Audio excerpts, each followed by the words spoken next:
Can you tell me about how you became involved with the Fostering Lifelong Connections study?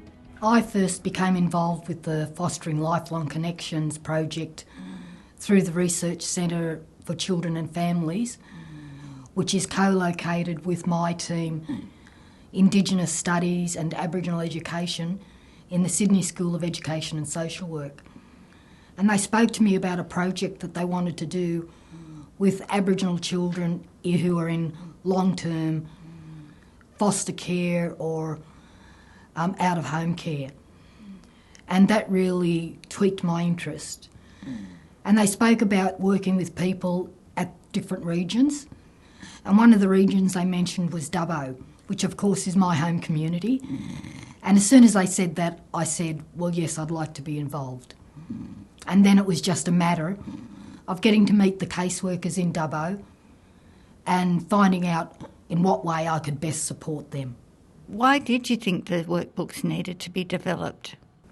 Well, in working with the caseworkers in Dubbo, who are amazing people and are doing phenomenal things on the ground, one of the things I quickly realised was that I didn't feel like I was able to help them much.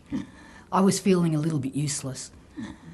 And but then one of the things they spoke about was that during COVID, a lot of the birth parents and the children were unable to make personal contact with one another because they didn't have computers or telephones, so they couldn't do Zoom or even telephone conversations.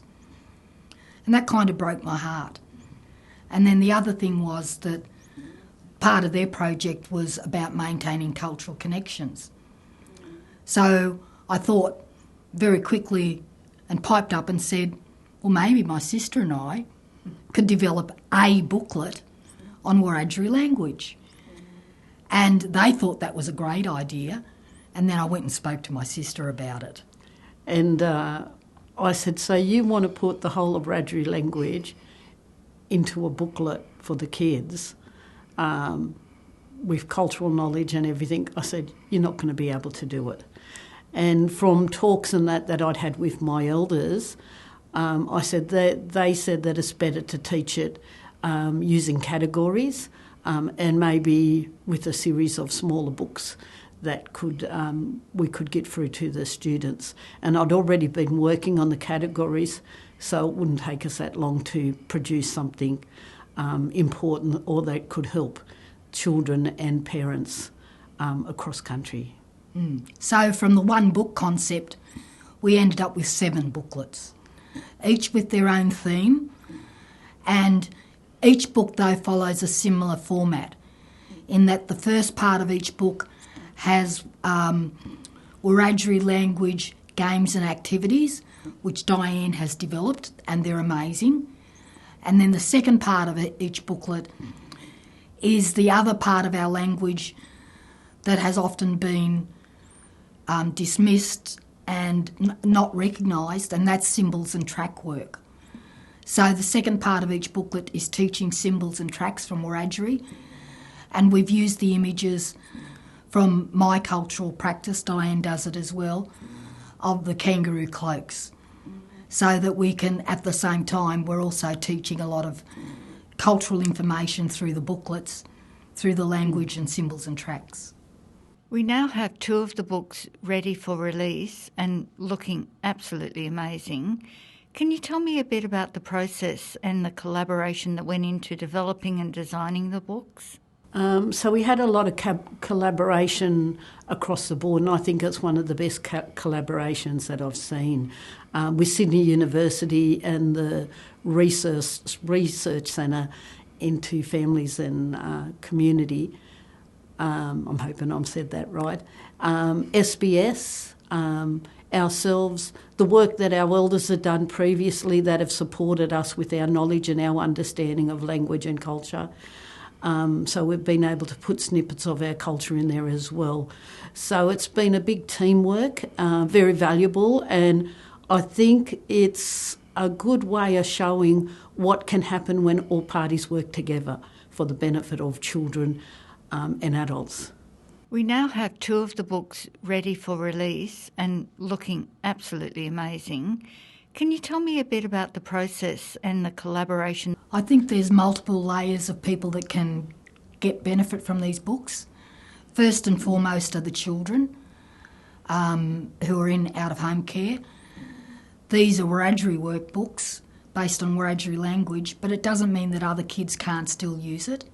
So primarily kids that are Wiradjuri, their parents, and we think that even teachers in schools can use these with other kids because we want everybody to learn an Aboriginal language, and Wiradjuri language is most best documented. Yeah, I think the working staff that are working with children, Docs, Facts, Burnside and all those different groups can benefit from these. This gives them some support that they can work with to help the children with their language and culture, but also other generations of adults that have been taken and put into care or taken away, or the stolen generation could benefit from this because they weren't allowed to practice their language and culture. So this book's designed to help them and also to promote healing from them, and carers especially that are working with Aboriginal children. We're hoping that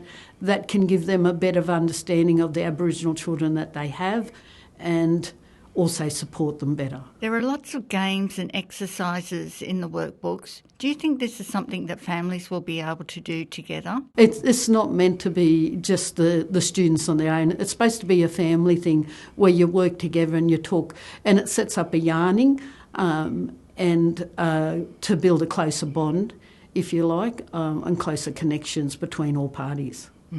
We actually designed the booklets for people to sit down and work together. So they're not booklets that you just throw at a kid, put on the table and say, do this. You have to sit with them and work through it with them. And all of the books are actually scaffolded. So they start from simple language, concepts based on numbers, right through to concepts about plants and animals, etc. So we're building on vocabulary and sounds and a whole range of things. So as a carer or a parent, you need to match the child, and the only way you can do that is to work through the booklets with the child, or for teachers to work through the booklets with the kids. Do not do it on your own. It'll form a closer bond if you do it together.